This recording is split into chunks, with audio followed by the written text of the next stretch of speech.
Hoje a gente vai começar mais uma semana teológica da gente com o tema Desmascarados, o benefício da comunidade na luta contra o pecado. Tema bem bacana, propício para a gente. E quem vai estar trazendo aí o ponto de vista bíblico para nós é o Caleb. Caleb está aqui conosco e ele não está sendo avaliado para poder substituir o Juan, essas coisas, mesmo porque o Juan é insubstituível por nós. Aqui, quem gosta do Juan, levanta a mão. Só para botar um pouco mais de pressão. Eu também, eu amo o Juan. Só para botar um pouquinho mais de pressão. O Juan era o cara, né, gente? Vocês lembram disso? Agora veio o Caleb aí falar para a gente vai ouvir. Caleb, eu gosto demais dele, sempre falei isso para ele, admiro muito. Eu lembro especificamente numa noite que ele dirigiu louvor, a quantidade de texto bíblico citado de cabeça pelo Caleb, eu falei, esse cara me ganhou, porque hoje em dia eu acho que ler a Bíblia já é raridade, agora ter a mensagem gravada assim, Caleb, aquele dia eu te achei bem assim, diferenciado. Privilégio ter o Caleb aqui com a gente, brincadeiras à parte, mas ele está sendo avaliado.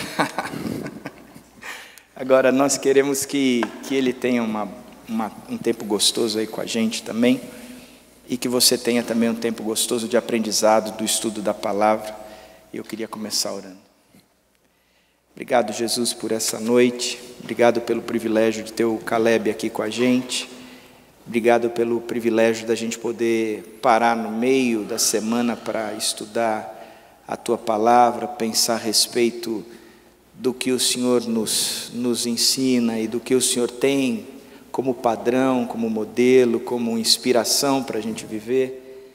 Obrigado porque o Senhor também nos dá a vitória sobre o pecado e sobre o nosso corpo. O pecado já não tem mais esse domínio todo por causa da cruz de Cristo.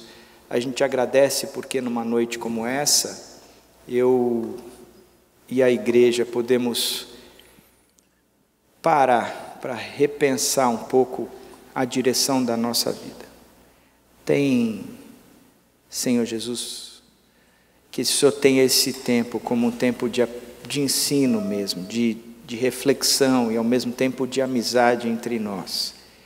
Abençoa o Caleb aqui com a gente também, que seja um momento gostoso para ele, divertido, ao mesmo tempo de realização e de crescimento. E é em nome do Senhor Jesus que eu oro. Amém. Obrigado. O Caleb tem um intervalo, não, ele vai até às 9 horas, depois a gente faz um pequeno intervalo e a gente volta de novo, tá bom? Obrigado, gente. Obrigado, André, obrigado, irmãos, irmãs, boa noite. Bom demais estar aqui, graça, paz da parte do nosso Senhor Jesus Cristo. Uma alegria poder compartilhar com vocês a respeito dessa temática, poder estar aqui, conhecer um pouco mais do trabalho dessa comunidade de fé, reencontrar amigos, irmãos de caminhada. Como o André Fontana disse, meu nome é Caleb, eu sou pastor, atualmente auxilio o pastoreio de uma igreja presbiteriana no Rio de Janeiro, a Igreja Presbiteriana do Recreio. Trabalho lá na área da juventude e também como pastor auxiliar. Só que eu não sou carioca, eu sou, nada contra, tá? Eu sou de São José dos Campos, interior de São Paulo. Me formei na FLAM, Faculdade Latino-Americana de Teologia Integral, onde o pastor e professor Israel lecionou lá durante um tempo. Tive a oportunidade de conhecê-lo lá, conhecer o André Fontana, o Patrick, o Paulinho, o Juan, né, nós fomos companheiros aí de seminário, tudo lá nesse ambiente do JV. Depois me casei com a Mirna, minha esposa, e aí fomos morar no Rio de Janeiro, e lá hoje nós completamos o nosso 5º ano pastoreando no Rio de Janeiro, e graças a Deus, apesar de permanecer 5 anos, eu ainda falo bolacha, chamo bolacha de bolacha, não chamo bolacha de biscoito, mas sou flamenguista, porque meu pai é flamenguista e eu sou um filho obediente, então isso aí talvez seja algo incompatível, mas ok. Tenho 2 filhos, o Samuel, de 1 ano e 8 meses, e o Benjamin, que essa semana completa 1 mês, né? Então, estou aqui com saudade, toda hora eu fico lá vendo a foto, ligando, enfim, mas numa alegria de poder visitar aqui os irmãos e compartilhar um pouco da palavra de Deus. E o meu desejo é somar ao que Deus já tem feito aqui nessa comunidade e a forma como Deus tem falado e ensinado a essa comunidade de fé. Então eu faço isso com muito temor no coração, desejando que Deus faça florescer no nosso coração aquilo que vier da parte dele, né? E que seja esquecido aquilo que seja devaneio humano, que floresça mesmo na nossa vida aquilo que vem da palavra de Deus. Nós conversaremos sobre essa temática, desmascarados, o benefício da comunidade na luta contra o pecado. E o nosso texto base vai ser um texto que se encontra em Tiago, capítulo 5, verso 16,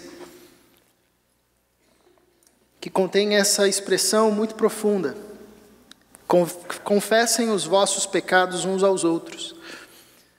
E depois nós vamos olhar um pouco mais a fundo esse texto e ver o que a recomendação do apóstolo pode acarretar para a comunidade de fé e para a vida do discípulo do Cristo.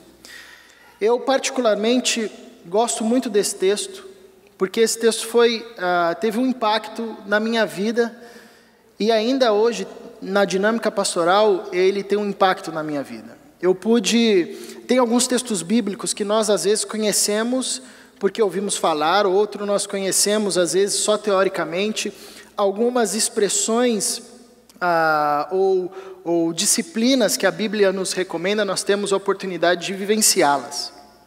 Esse texto e a prática aqui contida, eu tive o privilégio de vivenciar, de ter na minha formação irmãos com os quais eu pude compartilhar não apenas as minhas alegrias e as minhas vitórias, mas também o lado mais sombrio do meu coração. Compartilhar os pecados, que é algo difícil dentro da nossa prática de vivência comunitária. E isso foi tão impactante na minha vida, que eu me propus como pastor a sempre trabalhar essa temática na comunidade.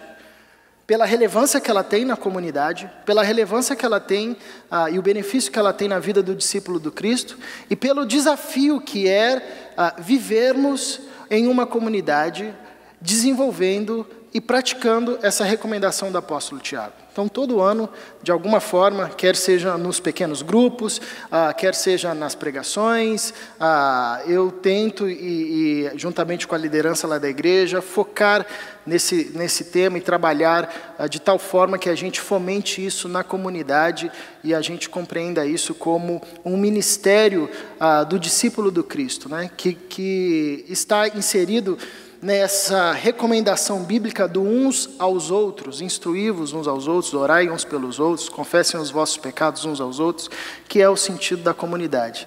E eu acho bacana, eu sei que vocês já trabalharam essa temática nos pequenos grupos aqui, e eu acho isso muito legal, porque é um desafio de trabalharmos essa temática, sobretudo nos dias de hoje.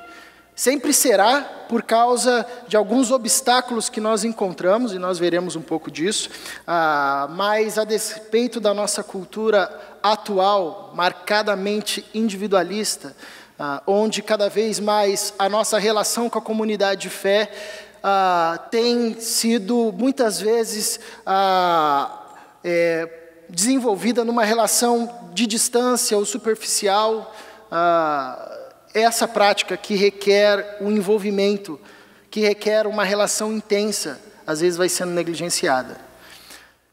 Nós temos muitas dificuldades, ou algumas dificuldades, para trabalharmos essa temática. Primeiro, talvez, nós protestantes, nós temos uma barreira que é de interpretação teológica. Uma das características do protestantismo no seu nascimento, dentro do ambiente da Reforma e até depois da Reforma, até quando o protestantismo chega no Brasil, num país marcadamente católico romano, a identidade do protestante estava, em certo sentido, firmada na negação de tudo o que dizia respeito a um católico romano. Nós sabemos, por exemplo, que da parte romana, católica romana, a interpretação desse texto acaba atribuindo ao sacerdote uma espécie de função mediadora. E como nós refutamos esse tipo de interpretação, por uma cultura, nós fomos também refutando essa recomendação do texto. E deixando de lado essa prática. Porque, infelizmente, essa não é uma prática comum na comunidade de fé. E eu fico muito feliz quando a gente se propõe, num espaço como esse, no meio da semana, refletirmos sobre essa temática. Como diz o nosso subtítulo, existe um benefício na comunidade na luta contra o pecado. Como pastor, como cristão, como irmão na fé, eu vivencio tanto na minha perspectiva vivencial com Cristo, quanto na perspectiva comunitária, essa intensidade da luta do cristão contra o pecado.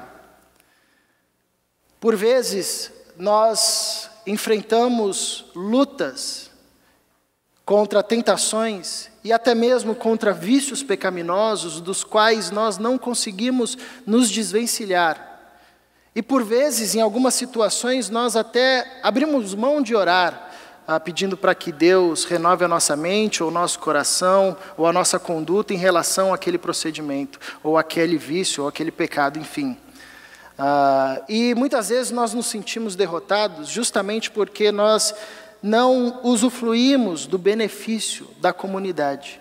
E achamos que nós, pela nossa própria força, ou pelos nossos próprios méritos, ou pelo nosso empenho, ou pela nossa atividade religiosa, conseguiremos nos desvencilhar de tantos laços, ou de tantas tentações que nos assolam, ou que nos acompanham ao longo da caminhada cristã. E isso é um erro.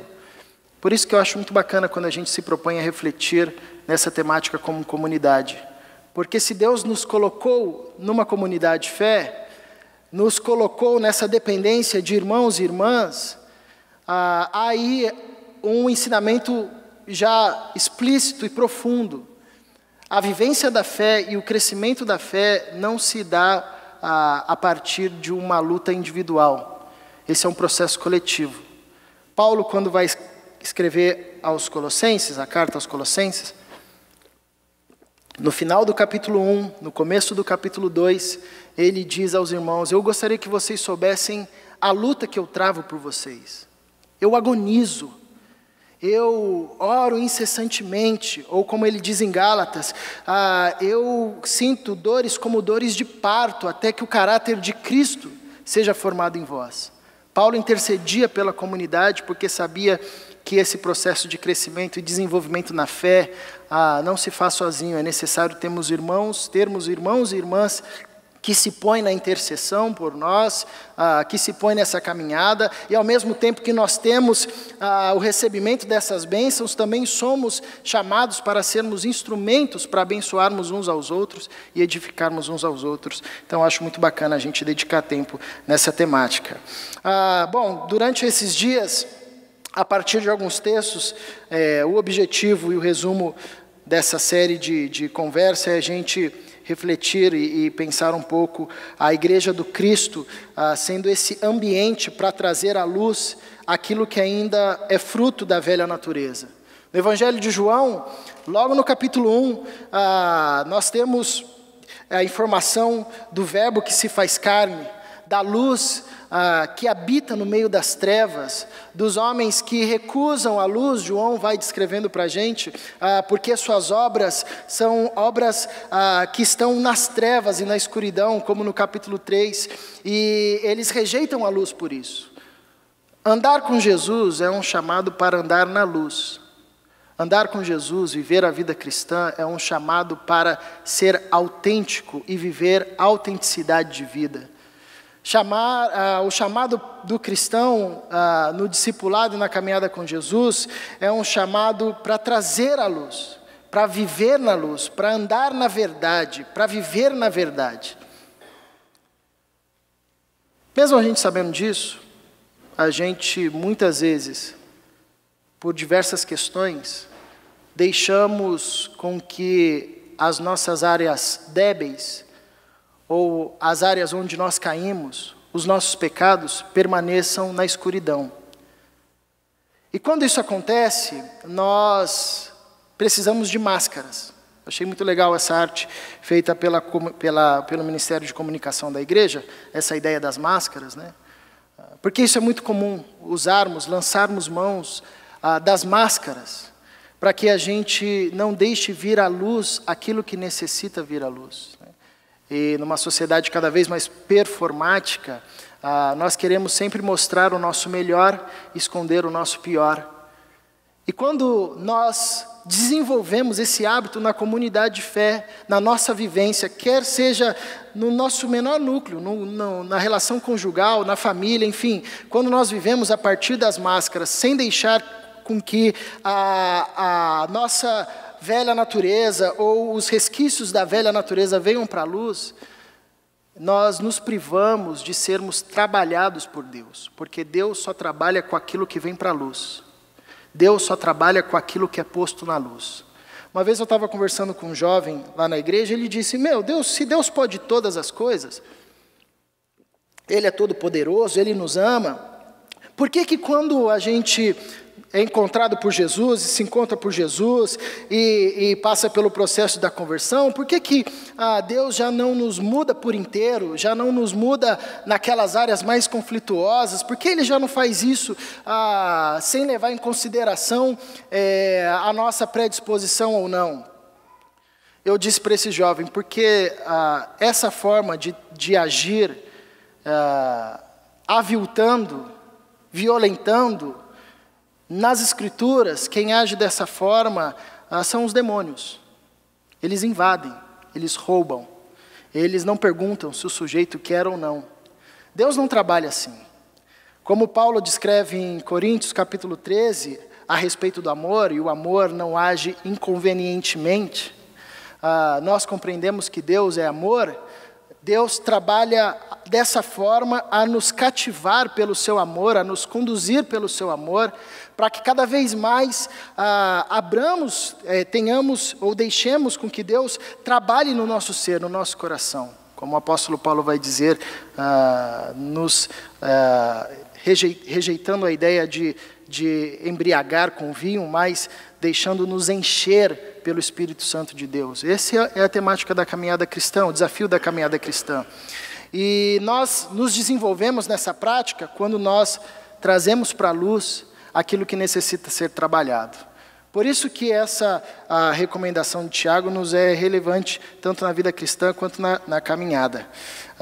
O pecado do irmão, quando posto na luz, torna-se combustível para a intercessão, dando assim espaço para muitas curas promovidas através da ação do Espírito Santo em resposta às orações do justo.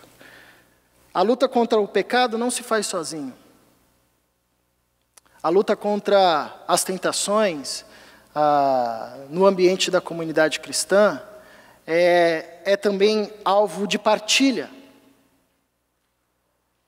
Porque há um benefício nesse processo de trazer para a luz os nossos pecados, e esse benefício é ver que a confissão do nosso pecado no ouvido do nosso irmão se transforma combustível de intercessão.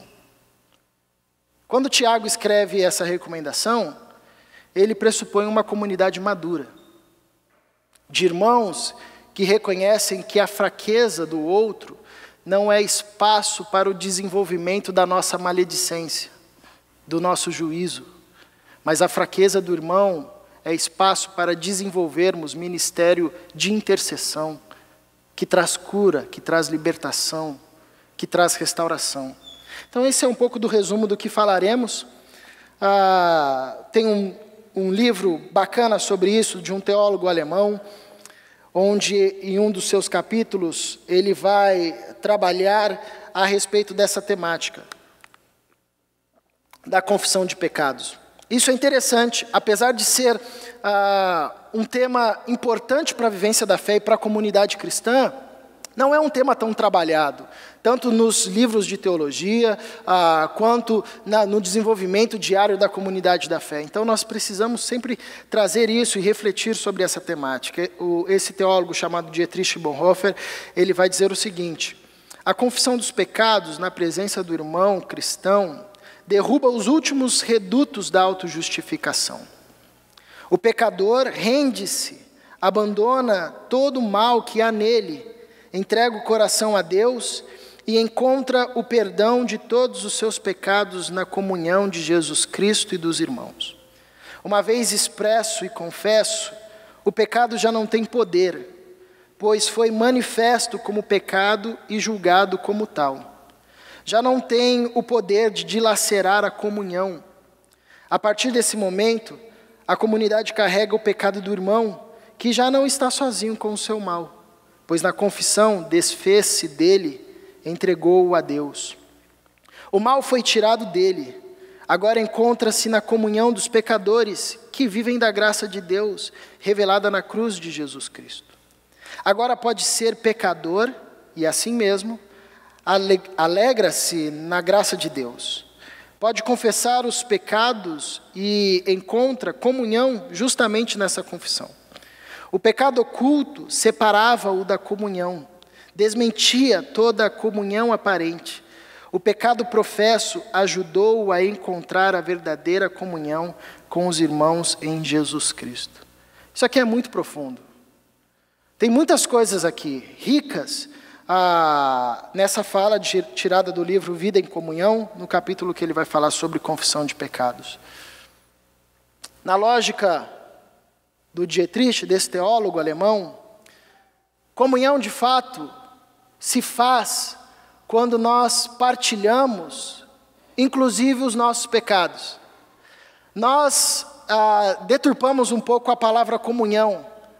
No ambiente evangélico, geralmente comunhão está relacionada à comida, né? Termina a reunião e fala, irmãos, vamos ali ter um momento de comunhão, tem um bolo, uma comida, a gente come ali. Comunhão, talvez o melhor símbolo seria a mesa, a ceia do Senhor, partir do pão. Comunhão é compartilhar vida. E uma das falas que eu acho interessante nesse texto, nesse trecho, nessa citação, é que, na lógica desse autor, quando nós não confessamos os nossos pecados, nós estamos vivendo uma comunidade fake, uma comunidade falsa. É óbvio que ele não está propondo, e nem é essa a nossa proposta, de que haja um espaço no momento do culto, da confissão pública, né? Vem aqui agora confessar o seu pecado para todo mundo. Não, não é essa a ideia. Não é essa a ideia nem do autor e nem a proposta dentro da linha que seguimos, né? Mas a ideia é que a gente tenha numa comunidade de fé espaço para confessarmos os nossos pecados. Eu, às vezes, digo que o único local que não deveria ter essa ideia do escândalo é na igreja. Por quê? O escândalo é quando algo que estava escondido vem à luz, e aí surpreende todo mundo.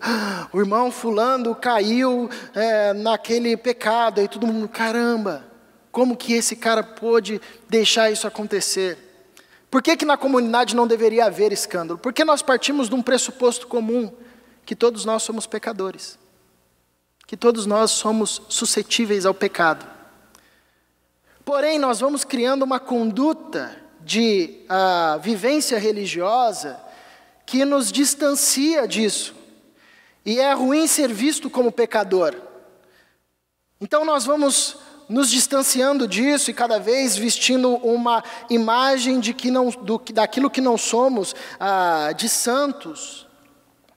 E aí quando acontece um pecado ou um deslize, nós nos escandalizamos ou ficamos surpresos. Mas se todo mundo sabia que todos são pecadores suscetíveis ao pecado, por que o susto? Se isso fosse tratado de forma aberta, né, dentro de um grupo de relacionamento profundo, de intimidade e discipulado, os espaços de escândalos na comunidade de fé diminuiriam, porque de fato vivenciaríamos uma relação de comunhão plena, onde nós perceberíamos a nossa pequenez, as nossas limitações, o nosso pecado, porém isso não nos atrapalharia na comunhão, pelo contrário, nós nos ajudaríamos mutuamente nesse processo de nos aproximarmos da comunhão com o Senhor e da comunhão com a comunidade. Bom, Tiago 5,16, ele vai dizer: confessai, pois, os vossos pecados uns aos outros, e orai uns pelos outros, para serdes curados. Muito pode, por sua eficácia, a súplica do justo. Eu gosto como o Eugene Peterson traduziu na versão A Mensagem.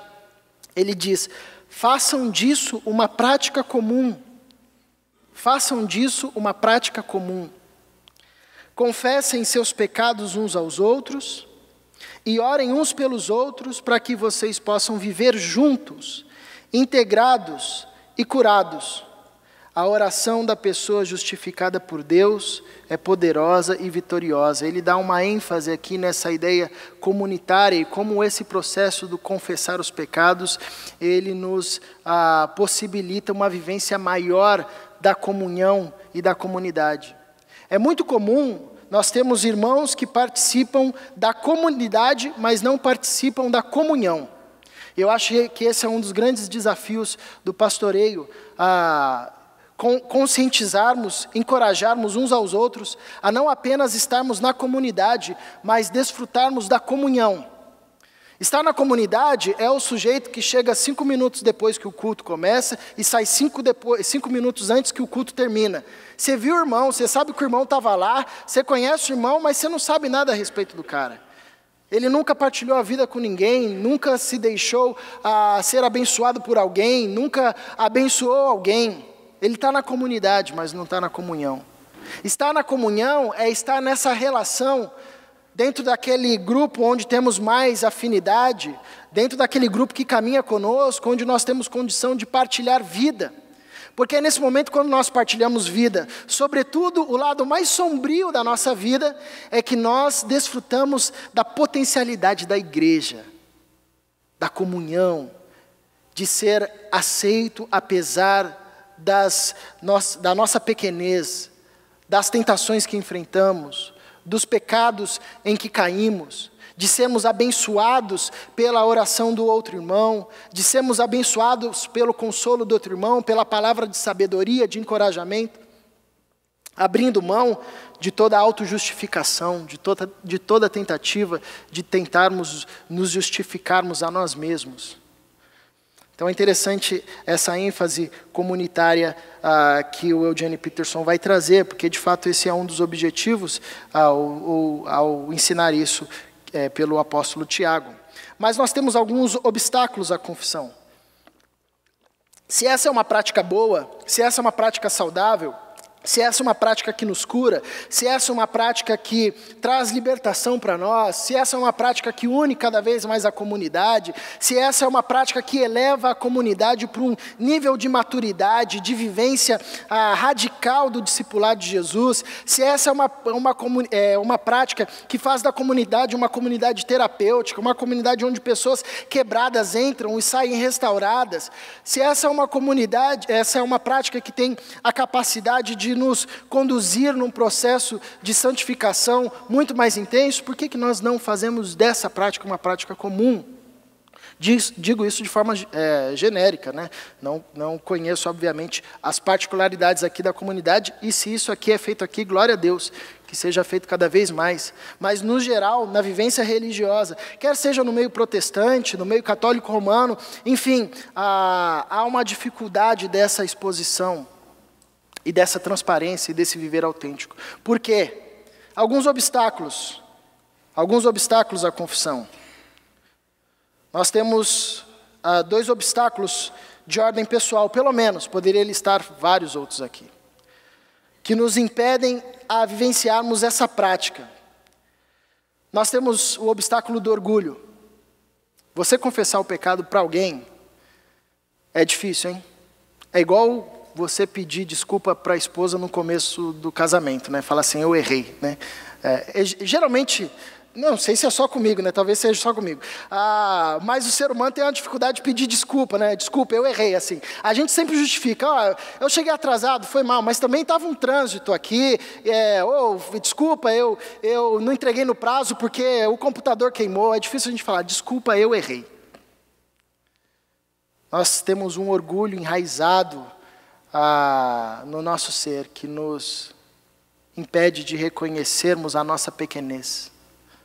Confessar pecado para o irmão é desnudar-se diante do outro e mostrar o pior que há em nós.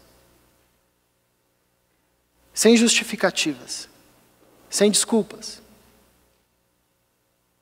Interessante que depois da queda, antes, na verdade, Gênesis capítulo 2, no finalzinho, verso 25, diz que homem e mulher estavam nus e não se envergonhavam. E logo depois da queda, eles perceberam que estavam nus e fizeram roupas para si. A nudez é algo que nós temos um pouco de dificuldade de trabalhar, tanto a nossa quanto a do outro. Nós não ficamos tão confortáveis diante da nudez de alguém ou diante da nossa própria nudez. Confessar pecado é desnudar-se na frente do outro, é tirar as máscaras, é mostrar quem somos, é mostrar os erros nos quais nós caímos, é mostrar os absurdos que cometemos. Por isso, talvez que nós empenhamos tanta força para esconder isso, porque nós temos medo de que isso venha à luz. E eu acredito que o único pecado que você não pode cometer no meio do ambiente religioso, que é o pecado mais mortal de todos, é você deixar as pessoas descobrirem que você comete pecados. No dia que isso acontece, você está nu. Porque essa é a nossa forma como nós construímos a relação social. Nós temos diversos personagens sociais já instaurados: o filho, o pai, a mãe, o trabalhador, o profissional, o médico, o doutor, o pastor. E junto com essas personagens, nós temos já aí um ideal. Quando nós olhamos para aquilo que de fato é, para além das máscaras, nós nos assustamos. Então nós, muitas vezes, não fazemos dessa prática uma prática comum, porque nós somos orgulhosos, ou porque nós somos prepotentes.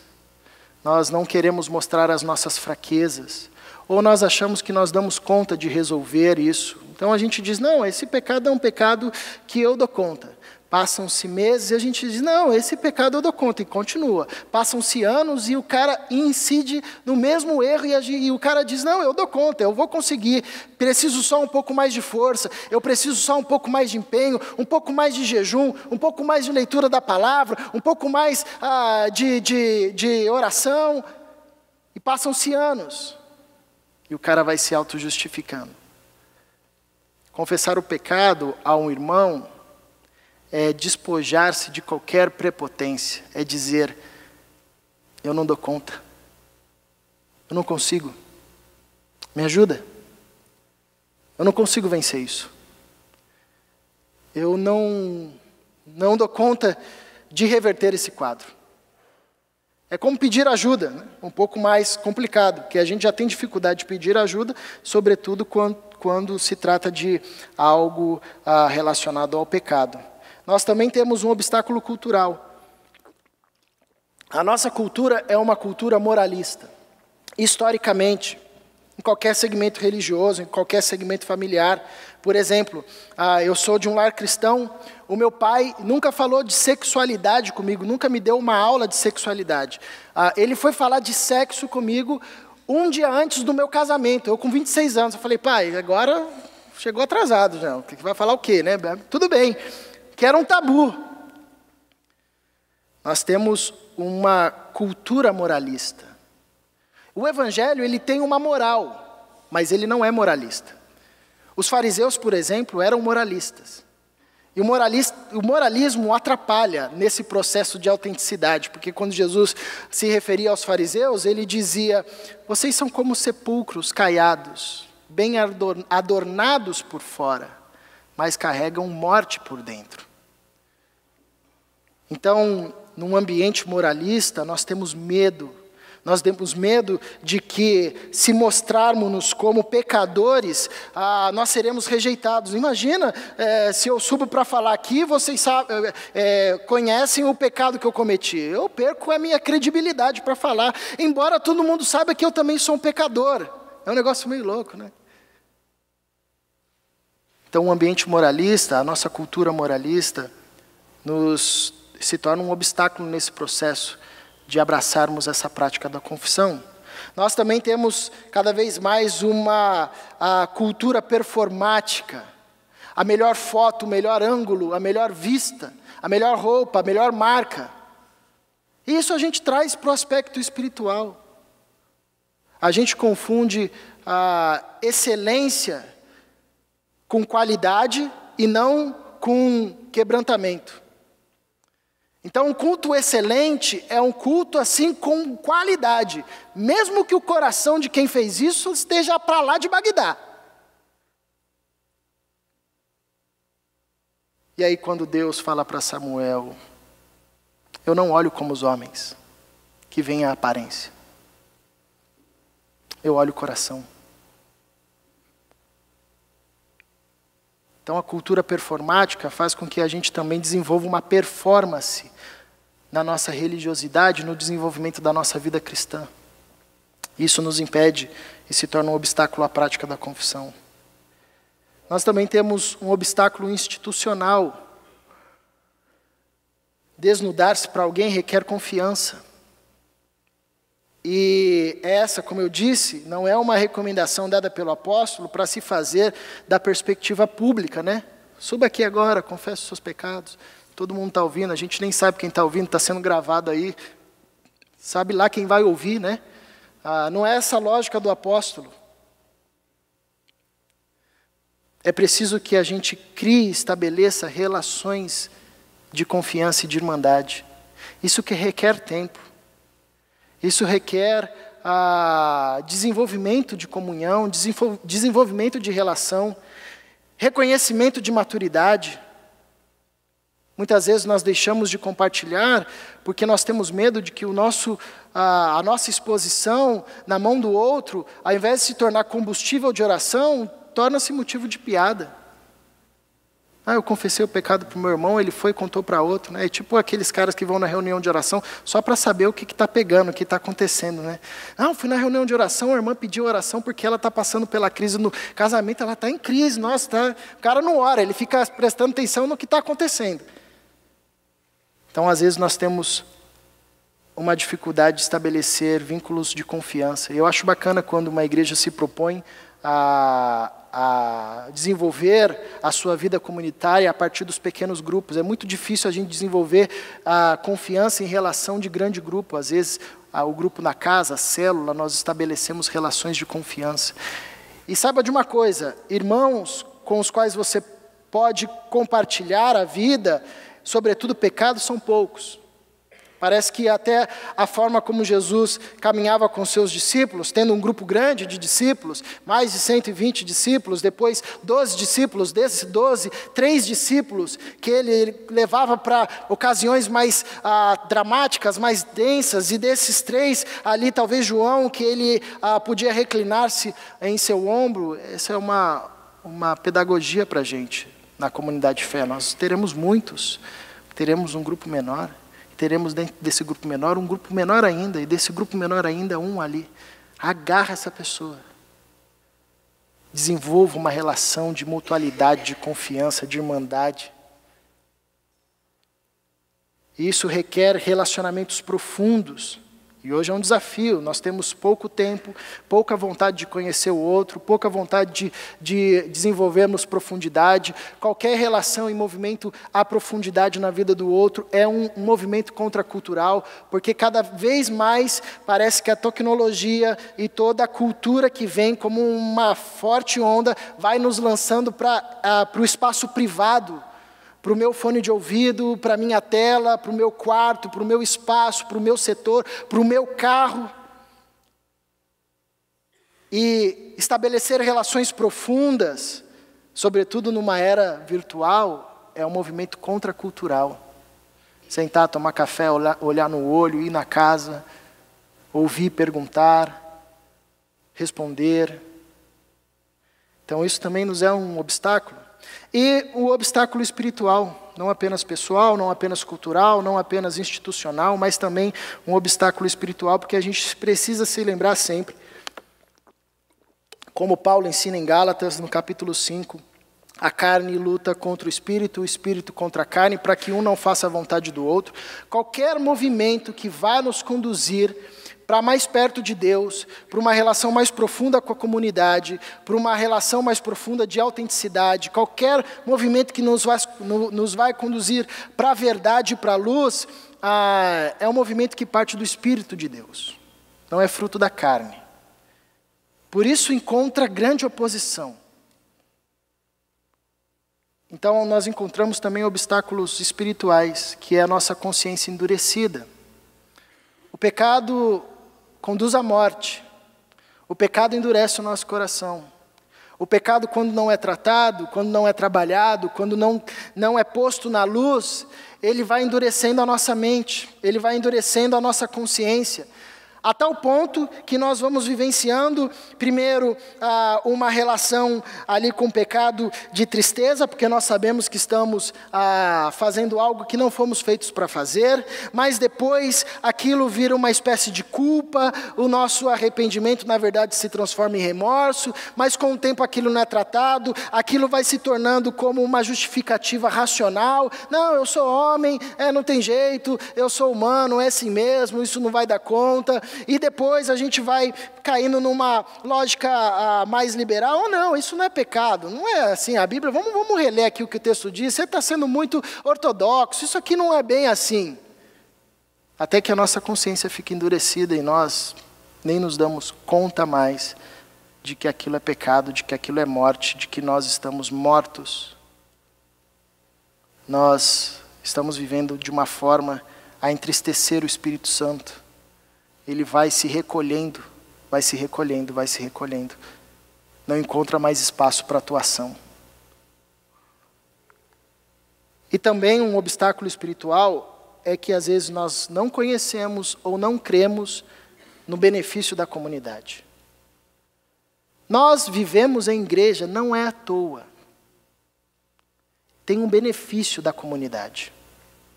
Uma coisa muito legal que eu gosto de ouvir como pastor, depois das celebrações, é quando vai alguém na igreja que não acredita em nada. O cara é assim, para lá de ateu. Mas ele vai porque ele foi acompanhar a esposa. Aí sempre termina assim, variavelmente acontece isso. Termina o culto, o cara chega e fala, eu não acredito em nada disso que vocês falaram. Mas eu estava aqui, estava um ambiente tão legal, né? Me senti assim, arrepiei algumas vezes aqui, aquela letra lá falou comigo. Alguns até choram, fico só olhando, falando, aqui, ó. Fazer apelo hoje. Presbiteriano, mas a gente faz apelo também. Olha que legal, interessante, né? O apóstolo Paulo, falando a respeito dessa relação benéfica da fé, ele diz que a mulher, quando unida a um marido que não crê, a mulher que crê por sua fé, acaba santificando por tabela aquele homem, abençoando aquele homem. Por isso ele chama, viva. Santifique-se, viva intensamente, porque a sua fé abençoa a pessoa que está do seu lado. Mesma coisa os homens, quando casados com mulheres que não partilham da mesma fé, há um benefício no partilhar da fé. Quando nós nos reunimos para louvarmos a Deus juntos, há um benefício aqui, que a gente não consegue mensurar isso. Mas às vezes a fala do cara abençoa um outro cara que ele nem conhece. A oração de uma irmã abençoa a vida de outro cara que ela nem sabia. Uma música ajuda o sujeito a desistir de uma decisão que ele tomaria, arruinaria a vida dele. Benefício da comunidade. Não é à toa que nós fomos chamados para vivermos em comunidade, porque Deus poderia fazer de um jeito, que é assim, se converteu, encontrou Jesus, segue tua vida, é você e Deus e pronto, acabou. Ainda mais agora, vai chegar um tempo, os apóstolos poderiam ensinar, agora vai ser mais difícil, mas vai chegar um tempo que você vai poder assistir o culto da sua casa e está tranquilo, ninguém precisa encher a sua paciência. Não, mas a fé cristã se desenvolve na comunidade, em comunhão. Porque há um benefício aqui que a gente não consegue mensurar. Então, quando nós deixamos de crer nisso, de que há um benefício na comunidade, de que há um benefício quando eu partilho da minha vida, quando o irmão intercede por mim, quando nós desconhecemos ou deixamos de crer nessa verdade, nós encontramos aí um obstáculo para a confissão. Confessai, pois, os vossos pecados uns aos outros e orai uns pelos outros para seres curados. Muito pode, por sua eficácia, a súplica do justo. Tiago, quando escreve a sua carta, ele procura escrever uma carta pastoral bem prática para os irmãos que estavam se convertendo e perguntando como é que vive um cristão. Antes eu era judeu, eu sabia como um judeu deveria viver, mas um discípulo de Jesus, como é que vive? Então, Tiago é uma espécie de uma junção de provérbios com sabedoria, de uma forma, com Eclesiastes, de uma forma mais prática, mais palatável para a comunidade cristã. Ele fala muito sobre paciência, fala muito sobre perseverança, fala muito sobre sabedoria, fala muito sobre a provação, sobre o que a provação faz na nossa vida, sobre tentação, sobre resistirmos à tentação. Ele fala muito sobre a sabedoria do controlar-se o próprio falar, como a gente deve lidar com as nossas riquezas, nas relações sociais, trabalhistas, enfim. Ele escreve um livro bem pastoral e bem prático para a comunidade. Como nós devemos explicitar a nossa fé através das nossas obras, e essas duas questões estão conectadas, não faz sentido uma sem a outra.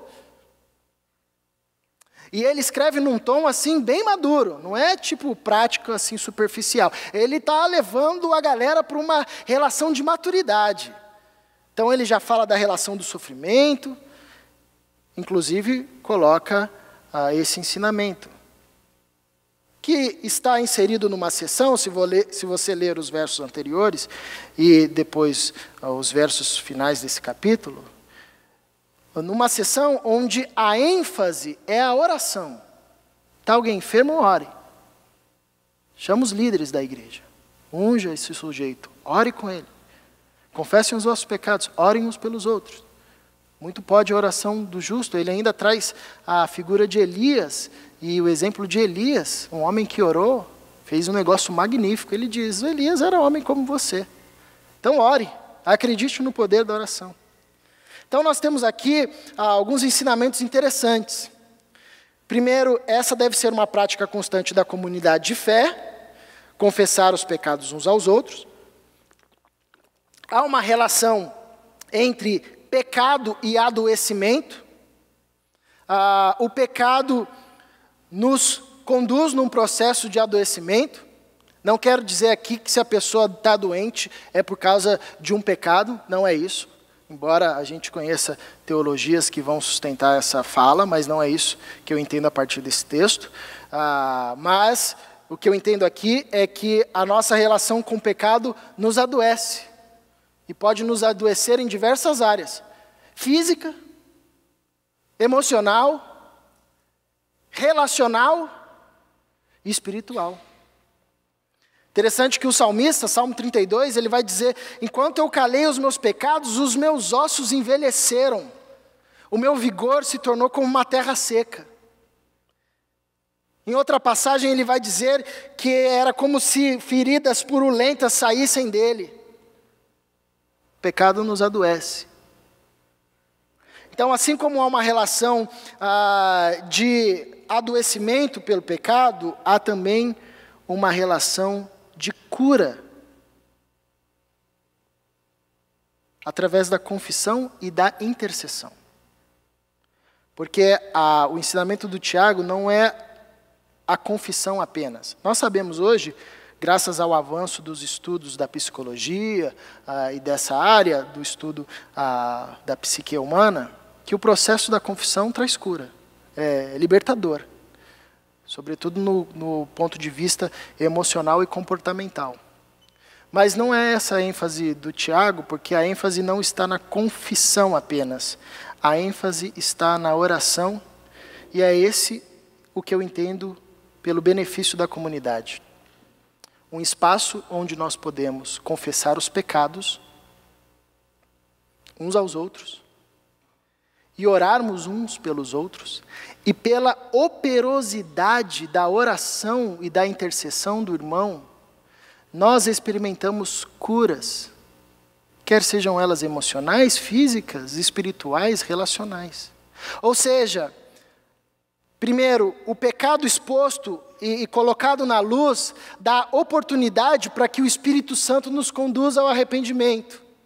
Porque aquilo está na luz, nós somos confrontados pelo Espírito, pela palavra. E o nosso pecado exposto na luz é combustível de oração para os nossos irmãos.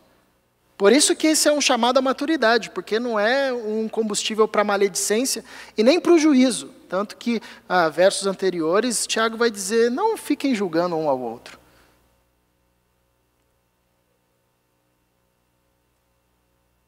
Então, pela operosidade do irmão e da irmã, e da oração do irmão e da irmã, pela oração, muito poder por causa da sua eficácia, nós que expomos os nossos pecados, podemos receber a cura. Eu lembro uma vez que eu estava expondo esse texto, e aí um cara disse, por que eu não posso confessar o meu pecado para Deus? Só e ponto. Basta isso.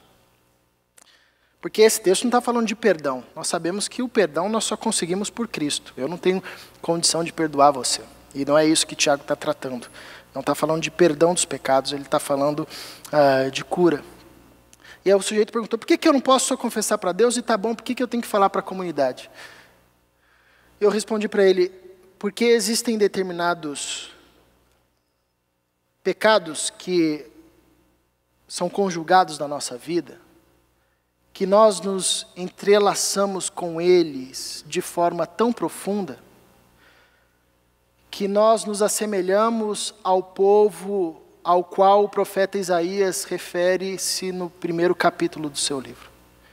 Esse povo me adora com os lábios, mas o seu coração está longe. Ou seja, existem pecados que estão tão entravados na nossa vida que quando nós vamos pedir perdão para Deus, é simplesmente uma proforma. Nós estamos falando, Senhor, perdoa pelo pecado que eu fiz, mas já estamos pensando e calculando quando iremos reincidir nesse pecado. Porque está tão entrelaçado na nossa vida. E o pecado, ele entrelaça na nossa vida. Dependendo do nosso envolvimento com ele, ele transforma os nossos caminhos até de sentir prazer ou de sentir satisfações, nos vicia, nos condiciona. Então não tem jeito, a nossa oração está viciada, nós estamos falando com a boca uma coisa, mas com o coração nós estamos querendo outra. Por isso há necessidade de que um irmão interceda por nós. Porque nós somos uma comunidade de sacerdotes. E um dos papéis dos sacerdotes no Antigo Testamento era entrar no Santo dos Santos carregando um colar com 12 pedras, representando as 12 tribos, intercedendo pelo povo. E nós, como sacerdotes, também entramos na presença de Deus, carregando o nosso irmão, quando esse já não consegue mais se apresentar, porque tem uma fala já viciada. Muito pode, por sua eficácia, a súplica do justo. Ele continua, interessante o texto, trazendo o exemplo de Elias e dizendo, Elias era homem como vocês, orou e parou de chover, depois orou e choveu de novo. Orem. O encorajamento é a oração. Eu quero terminar com um exemplo. Eu lembro que uma vez um irmão chegou para nós pastores e disse, eu vim aqui para saber o que eu faço, porque eu estou envolvido nesse pecado. Já há um tempo. E eu quero saber o que eu preciso fazer. E a gente virou para esse irmão e disse, você não precisa fazer nada. Aí ele disse assim, como assim? Nada. Deixa eu contar para vocês aqui, por causa desse pecado eu perdi minha família, perdi minha esposa, meu casamento foi para o lixo, eu ainda estou envolvido nesse pecado, eu já não sinto mais prazer na comunhão, eu já estou distante e eu vim aqui compartilhar esse pecado para vocês e vocês dizem que eu não devo fazer nada? É isso? É isso, você não vai fazer nada. Ele disse, como assim? E a gente disse para esse irmão, você já tentou orar, né? Ele falou, já tentei, deu certo? Não. Você já tentou fazer campanha de leitura bíblica, né? Tentei, deu certo? Não. Você já tentou jejuar, né? Tentei, deu certo? Não. Então o que mais você quer que a gente fale para você tentar fazer e você vai voltar para sua casa e não vai conseguir e vai ficar com mais culpa? A nossa fé não é uma fé de tarefas. A nossa fé é uma fé de poder. E recebereis poder ao descer sobre vós o Espírito Santo de Deus. Atos dos Apóstolos. Por isso que diante da confissão do nosso irmão, nós somos chamados a orar e não mandar o sujeito fazer tarefas. Porque qualquer outra religiosidade trabalha a partir desse princípio. Pecou? Vai lá, reza aqui esse sem número de coisas. O sujeito vai e não dá conta. Errou? Vai lá, presta esses serviços aqui, esses trabalhos. O sujeito vai e não dá conta. Errou? Faz isso aqui, ó, essa teoria comportamental. O sujeito faz e continua com a mente viciada, estruturada no pecado. Errou?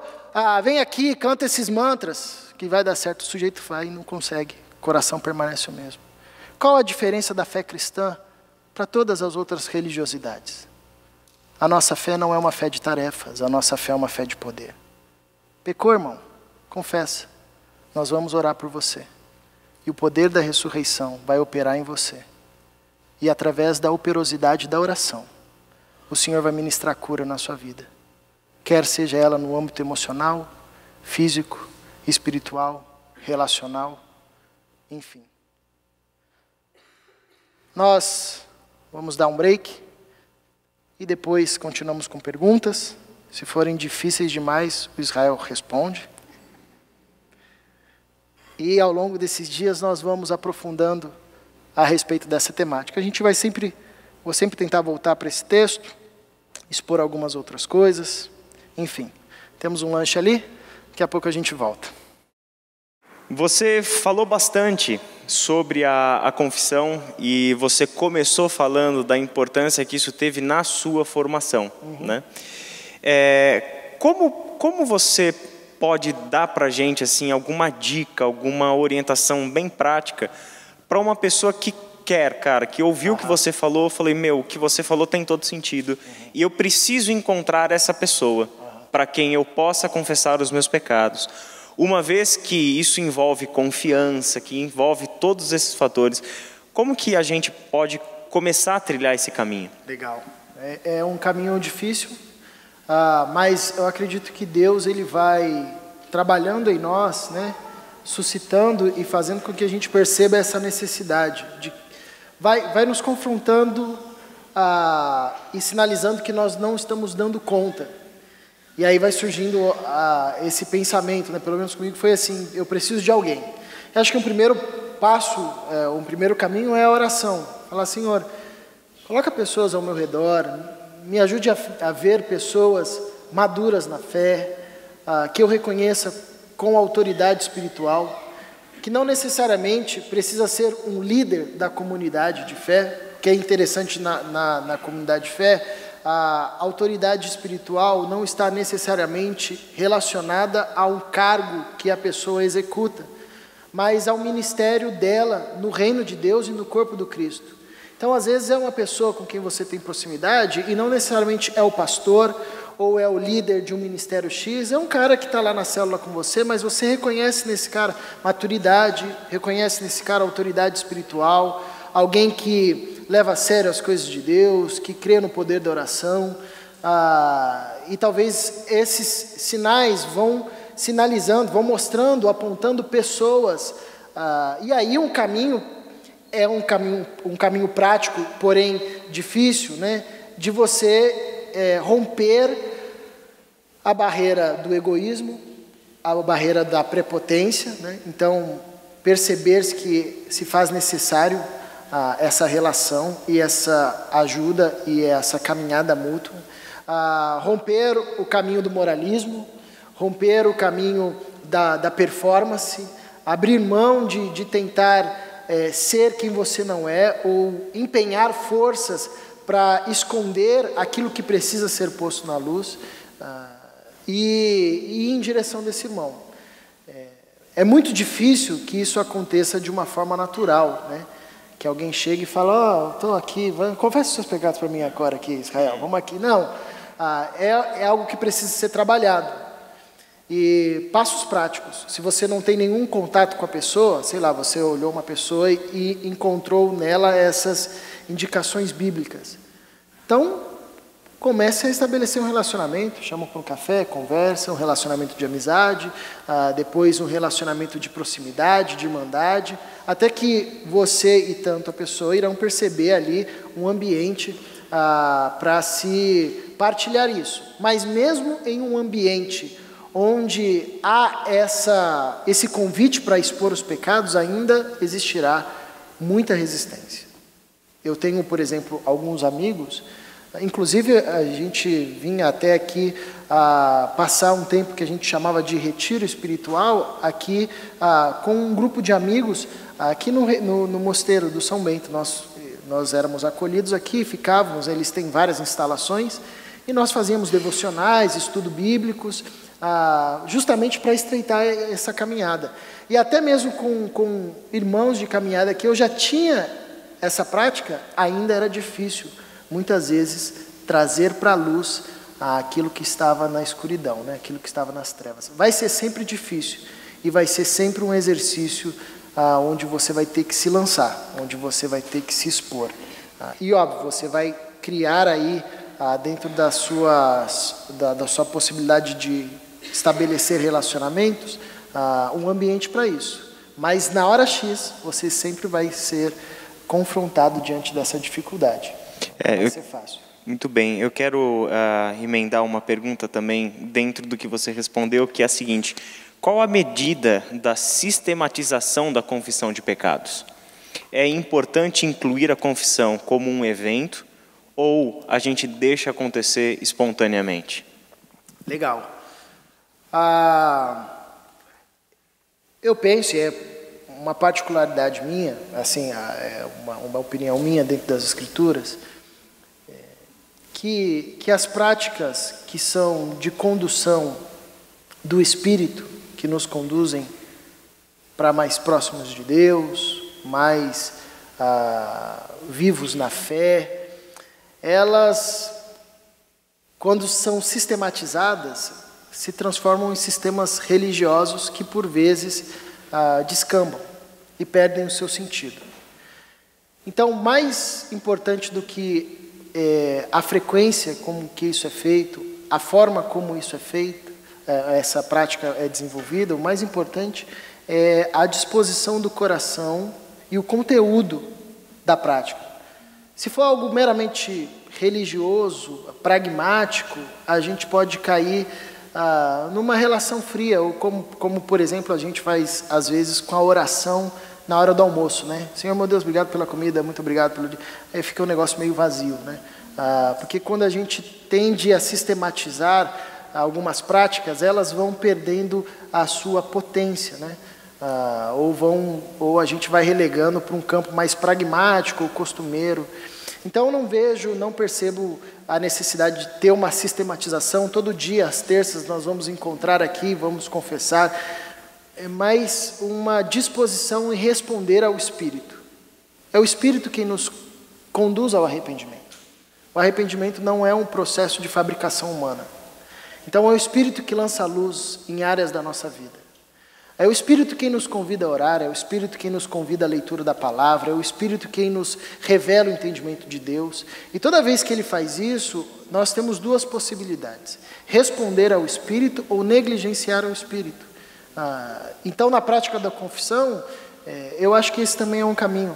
Toda vez que você perceber, já tendo essa prática constante, perceber que o Espírito Santo te conduz a isso, e Ele nos conduz em diversos momentos, responda positivamente isso, porque terá a chance de ser um movimento mais autêntico, mais genuíno, porque até mesmo na confissão de pecados, a gente pode confessar o pecado de uma forma mascarada, né? E não ser totalmente autêntico. E aí a gente continua apenas tratando de amenidades e não trazendo para a luz, de fato, e deixando a luz lançar todos os seus feixos, né, nas áreas da nossa vida. Eu acho que na sua fala você disse uma coisa muito importante, que quando a gente fala de confessar os pecados uns aos outros, a gente está pressupondo uma comunhão madura, né? Quer dizer, para que isso seja possível, é necessário que a gente tenha uma visão muito correta. A nossa percepção sobre o que é a igreja como corpo de Cristo, como homens e mulheres redimidos por Cristo, e que agora atuam juntos, vivem juntos, sob o poder do Espírito. E, quer dizer, é só com essa boa base, bom fundamento que a gente pode pensar na confissão, que não seja simplesmente ritualista, que não seja simplesmente parte, né, vazia de um ritual religioso, mas que seja de fato, né, algo que gere cura e que a igreja viva em função disso. Uma outra pergunta que chegou aqui, agora tem muita pergunta chegando aqui, vocês podem parar também, já deu, já chega. Tem muita coisa aqui já. Ó, tem uma muito legal aqui, ó. Nós pecamos o tempo todo, né? Como você deixou tão claro aqui, né? A gente realmente deveríamos nos entender como pecadores de uma forma tão mais clara, né? O orgulho, a inveja, a mentira, a gula, a preguiça, né? Essa pessoa é pecadora demais. Depois a gente troca uma ideia, tá? Mas como selecionar essa confissão ao próximo? Legal. Né? Não existe pecadinho e pecadão, entretanto, como seria essa dinâmica da confissão ao próximo? Né? Respondendo ao Renan, né? Brincadeira. Essa é uma pergunta interessante, né? Eu entendo ali do texto do Tiago que ele está sendo específico a pecados que estão sendo causa de enfermidades. Não existe diferenciação de pecado no seu sentido original, mas existem tipos de envolvimentos diferentes. Existem pecados que é fruto de, em certo sentido, um descuido, um acidente. Todo pecado, em certo sentido, é acidental na vida do cristão, né? Porém, existem situações ou pecados que nós nos envolvemos de forma tão profunda que eles deixam de ser pecados acidentais para serem pecados planejados. Até uma das falas durante desse tempo, nós estabelecemos rotas para o pecado. A gente sabe onde pecar, a gente sabe como pecar, a gente sabe como fazer para tampar os rastros desse pecado e ninguém descubra, e esse pecado não venha para a luz, e ao não vir para a luz a gente não se arrependa. A gente sabe como até mesmo negociar com Deus e falar com Deus de uma forma que a gente finja para nós mesmos e para a nossa consciência de que, apesar da gente planejar esse pecado que já está instaurado na nossa vida, a gente ainda consiga manter um status de que está tudo bem. Sobretudo esses pecados que estão profundamente enraizados com a gente e que já nos lançaram num estado de adoecimento, eu penso que é disso que Tiago está falando. Né? Obviamente que nós nos reconhecemos como pecadores e a gente peca por ação, por omissão, a gente peca por negligência, a gente peca por pensamento, e se a gente fosse confessar tudo isso, a gente só ia ficar confessando os pecados, né? Inclusive, na hora que a gente confessa, a gente mente, aí já está confessando de novo, né? Mas eu penso que Tiago está falando, sobretudo quando ele faz essa relação da confissão e oração com a cura, de pecados que nos conduzem a um adoecimento, quer seja ele emocional, quer seja ele espiritual, quer seja ele relacional, quer seja ele da vivência da fé. Então, são pecados dos quais nós estamos profundamente entrelaçados. Eles necessitam vir à luz, porque nós já não damos mais conta, nós fomos tomados por esse tipo de conduta, né? Dentro dessas rotas. Aqui na igreja, Caleb, a gente tem o programa do Celebrando a Recuperação. Todas as quartas-feiras a gente tem o Celebrando acontecendo aqui.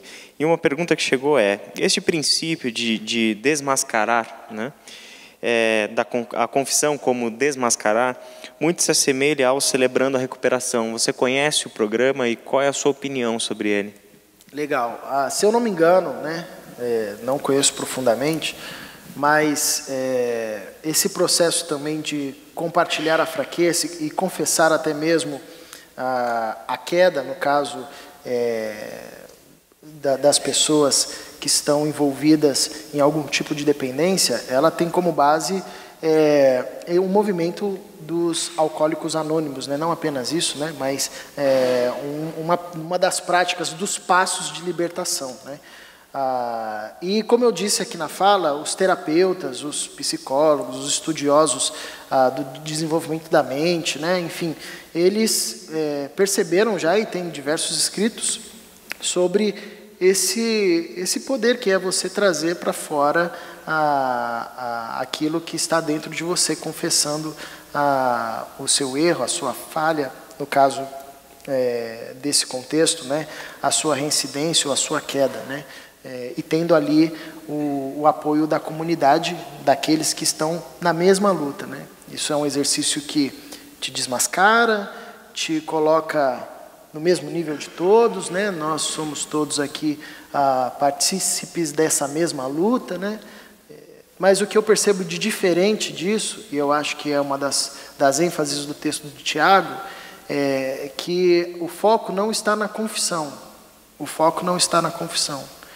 Porque até aí nós temos, como eu disse, os locais de terapia, e que são bons. Tá? Porém, o foco é na oração, a confissão seguida de intercessão. Porque um grande desafio da fé cristã não é o desafio do comportamento. Então, as estratégias que a gente tem, ou pela psicologia, ou pelos centros de tratamento terapêutico, eles podem nos ajudar comportamentalmente, né? Podem ajudar no nosso comportamento. Mas o grande problema é o que a gente chama de coração, de mente ou centro dos nossos desejos. O próprio Tiago diz que nós desejamos mal, que o pecado é fruto da nossa cobiça. E isso não é mudado com ferramentas de comportamento. Isso é uma área que nós nem acessamos. Jesus, quando ele está falando aos seus discípulos no Evangelho de Mateus, ele diz: a lei disse que se você tomar a mulher do irmão, você é um adúltero. Eu, porém, vos digo que se você cobiçar a mulher do irmão, você já pecou. Jesus está levando a conversa para uma área que nós não temos nem como acessar. Como é que a gente acessa a nossa mente, a nossa área de desejo e muda um pensamento se a gente só consegue manejá-lo quando ele já veio? E quando ele já veio, se ele é um pensamento, por exemplo, de cobiça, ele já está enquadrado como pecado. Então, a fé cristã aponta que o processo de transformação do crente não é comportamental, não é no comportamento. Por não ser na esfera do comportamento, apenas as ferramentas de comportamento não são satisfatórias. Porque eu posso ser, por exemplo, um sujeito que não adultero, mas que cobiço. E na fala de Jesus eu já estou enquadrado. A grande questão é o meu coração ser convertido. A minha estrutura lógica ser mudada, ser desconstruída, essa lógica, essa forma de pensar, essa forma de prever relacionamento. E como que eu faço isso? É pelo poder da fé, é pelo poder da oração, é pelo poder da ressurreição do Cristo, que foi deixado à igreja do Cristo, e que é invocada sobre a vida do cristão que está adoecido, e o Espírito Santo começa a agir reconstruindo, desconstruindo as antigas estruturas mentais, as lógicas que nos conduziam e reconstruindo uma nova mentalidade até termos formado em nós a mente de Cristo. Então é muito mais que uma questão comportamental, não é apenas a confissão. A ênfase de Tiago é a oração. Confessem e orem, porque a oração do justo é eficaz. E ele traz um exemplo incrível, né? Elias, nada menor ou nada maior do que Elias, né? Que fez coisas incríveis, né? Ele fala: Elias, que fez tudo isso, era homem como você. Orou e por 3 anos deixou de chover, orou e voltou a chover. Então orem, porque muito pode, na sua eficácia, a oração do justo. Muito bem, tem muitas perguntas que chegaram, gente. Eu vou fazendo uma seleção para a gente deixar um pouco para amanhã também, né? Mas algumas perguntas eu acho que na fala do Caleb ele já foi respondendo, então a gente vai pular algumas. Tem uma que é um tópico bem interessante, que é a seguinte, Caleb: num casamento nós tendemos a buscar um no outro esse espaço de confissão, e muitos casais acabam se fechando em si para a comunhão. Como quebrar essa tendência?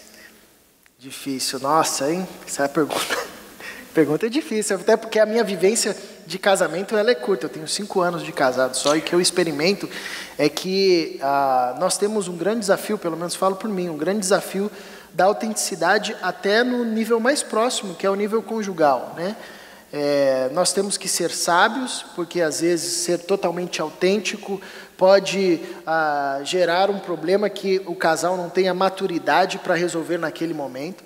Embora o caminho da autenticidade é sempre o melhor caminho, e é o caminho da fé cristã, mas eu acredito que nós podemos também correr no risco de uma zona de conforto da relação conjugal, que pode, às vezes, minando a nossa fala, censurando a nossa fala. Um grande ponto importante na prática da confissão de pecados é não ter a censura. Nós nos censuramos a todo instante, né? Nós, quando falamos, nós estamos automaticamente nos censurando que palavra usar, que palavra não usar, para sermos convenientes. Quando a pessoa perde esse filtro, ele se torna uma pessoa inconveniente, né? A gente logo rejeita. Então a gente vai se censurando. E a prática da confissão é um chamado para a autenticidade. E para que exista autenticidade, não pode haver censura. Nem da parte do que fala, nem da parte do que ouve. É muito ruim quando você vai expor alguma coisa a alguém e você já percebe algum movimento de censura. Seja num olhar. Eu lembro que uma vez eu estava num jantar com um casal, e aí a gente se perguntou, como é que vocês se conheceram? Aí a menina falou assim, eu não gosto de contar muito a história que a gente se conheceu, como que a gente se conheceu. E a minha esposa falou assim, não, pode contar, aqui a gente é tranquilo, né? O pessoal às vezes fica meio escandalizado. Não, pode contar. E minha esposa é a rainha dos foras. Aí a menina começou a contar que ela, na verdade o marido dela namorava a irmã dela. E quando ela falou assim, ele namorava a minha esposa. Não acredito, né? Já censurou. Então eu falei assim, nossa Jesus, chutei ela até lá embaixo da mesa. Já foi, né? Então qualquer sinal de censura, seja no olhar, a gente já... Não vou falar não, olha, ele já olhou desse jeito, né?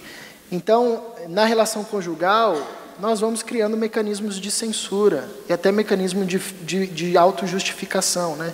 É o que eu disse, é difícil às vezes pedir desculpa, né? Só desculpa, a gente diz, desculpa, não fiz isso por conta disso, né? Então, é saudável, eu acho, na relação conjugal, dentro da sabedoria do casal, de cada um perceber essa construção de relacionamento, né? Mas acredito que isso não deva ser limitado a apenas isso, por conta dessa questão dos nossos vícios e da nossa autocensura. A confissão, o processo de confissão exige um baixar as guardas da censura. É você abrir o coração, sem se justificar, sem falar. Isso é libertador, mas isso é muito difícil. Tem uma outra questão que chegou aqui, que em sua opinião, seria razoável afirmar que há pecados em nossas vidas dos quais só seremos libertos após a confissão a irmãos? Em outras palavras, há pecados que só são curados por meio da ação da comunidade sob a soberania de Deus? Acredito que sim. Eu penso nisso, acredito nisso. Eu acredito que esse é o benefício da comunidade. Se a gente desse conta sozinho, a gente não precisaria da comunidade. Se a gente desse conta sozinho, nós não precisaríamos nem de um Salvador. A revelação nos ensina que nós não estamos nos salvando, nós estamos sendo salvos. Deus opera salvação em nós, por Cristo, através do seu Espírito, instrumentalizando a comunidade. É por isso que somos uma comunidade dotada de dons. Porque o dom do irmão é um instrumento de Deus no processo de santificação, no processo de cura. O nosso problema não é mais com o perdão dos pecados. Isso está garantido em Cristo Jesus. Porém, a consequência de morte do pecado opera ainda no nosso corpo, que sofre os efeitos da degenerescência, da queda, do pecado. E compartilhar isso na comunhão é desfrutar do benefício da comunidade, que requer de nós fé, crendo que não é pelas nossas obras, não é pela nossa autojustificação, é o reconhecimento de dizer: eu não dou conta, eu preciso de ajuda. E isso é contra a natureza humana, isso é contra a natureza pecaminosa. Na verdade, esse é o encontro da salvação. É quando nós somos encontrados por Cristo e falamos: Senhor, eu não consigo. Se não for pela Tua graça, pela Tua obra, eu não consigo. E quando nós realizamos isso com o irmão, nós estamos reproduzindo esse movimento de salvação. E quando nós confessamos, nós estamos dando um passo de fé. Eu não dou conta, mas eu sei que você também não dá conta, mas eu sei que a sua oração, não porque é sua, mas porque você vai interceder por mim. E a operosidade da salvação é um instrumento nas mãos de Deus para trazer libertação. Isso é um exercício de fé, e a Bíblia diz que o justo vive pela fé. Nós vivemos pela fé. O Evangelho é o Evangelho da fé, não é o Evangelho das tarefas, né? Nós não nos salvamos, nós estamos sendo salvos por Cristo Jesus. E esse é um movimento que reflete isso. Muito bem. A gente tem várias perguntas, Caleb, que chegaram aqui na mesma direção, que é sobre a pessoa que ouve a confissão, né? Uhum. Qual é o papel da pessoa que ouve a confissão? Legal. Isso é muito bacana, que o processo de confissão de pecados, ele é um processo libertador. Porque quando você invariavelmente está ouvindo um irmão confessar o pecado, é tão belo isso, é como assim, a experiência de Moisés pisando ali na terra onde a sarça queimava, mas não se consumia. Deus disse: tira a sandália, porque o solo é santo. Então você tem essa impressão, né, de que você está entrando em solo santo. É uma experiência tão bacana que, ao mesmo tempo que a pessoa ela vai se libertando daquilo, ela vai te libertando, porque você vai percebendo: caramba, o cara tem a mesma luta que eu. Olha que interessante, ele trava os mesmos dilemas, ele tem os mesmos pecados. Então, acho que o papel de quem ouve é um papel de perceber-se igual, e essa é a proposta, acho ali do texto de Tiago, como um irmão, uma ferramenta nas mãos de Deus, que recebe a confissão do irmão, como eu disse aqui diversas vezes, como combustível de oração, e não como combustível de juízo. Até em alguns versos anteriores, Tiago vai trabalhar essa questão de ser o juiz sobre o irmão, repreendendo a comunidade. E é interessante, porque o papel de quem ouve não é o papel de ser o juiz, mas é o papel de ser o intercessor. O texto não é: confessem os vossos pecados uns aos outros, e julguem uns aos outros, e exerçam juízo uns aos outros, mas orem uns pelos outros. Não estou querendo dizer que não caiba uma palavra de sabedoria, uma palavra de confronto, uma palavra de encorajamento. Isso tudo cabe, dependendo da profundidade da relação. Mas o movimento primário é a intercessão. Então, o papel de quem ouve, o papel primário é interceder, é orar, é fazer com que aquele partilhar encha o teu coração, o seu coração, o coração de quem ouve, de tal forma que o único movimento que ele consegue identificar como possível é se lançar de joelhos no chão, intercedendo pelo irmão, dizendo: Senhor, que o poder da ressurreição opere nesse irmão, que aquilo que está adoecido seja curado, que aquilo que está endurecido seja quebrantado, que aquilo que está insensível ao Espírito Santo se torne sensível ao Espírito Santo. É a oração, esse é um movimento primordial. Depois disso, essa caminhada vai dar oportunidade para outros movimentos, como palavras de sabedoria, palavras de confronto, de encorajamento, enfim. Mas se isso não for feito a partir da oração, isso pode descambar para um processo inócuo, para algo que não pode gerar, às vezes, até uma mudança comportamental, mas não necessariamente uma mudança no nosso coração. Muito bem. O papel da pessoa que ouve, né? Você estava falando, eu estava pensando aqui que não é o papel de quem julga, não é o papel de quem sentencia, né? Mas é o papel de quem está fazendo ali o papel de quem vai ouvir a confissão, como se no corpo de Cristo Deus de fato atua, Deus de fato intercede, né? Está ali com a gente, é nosso aliado na luta contra o pecado, não está contra nós, está do nosso lado, lutando juntos contra o pecado. E a maneira de a gente tratar o pecado não é com a culpa, porque Deus não tratou o pecado com culpa, Deus tratou o pecado com graça. Né? Então, isso eu acho que é um aspecto realmente muito importante. Gente, nós vamos encerrando por aqui hoje. Fique tranquilo, se a sua pergunta não foi lida ainda, ela ainda será lida. Eu juntei várias perguntas para fazer de uma vez só para o Caleb, mas a gente vai ter mais oportunidades ainda para conversar sobre as questões que vocês levantaram. Amém? Caleb, obrigado. A gente já estamos ansiosos para ouvir aí o restante das suas preleções sobre esse tão importante tema. Vamos terminar com um tempo de oração? Baixe sua cabeça, feche seus olhos, vamos orar.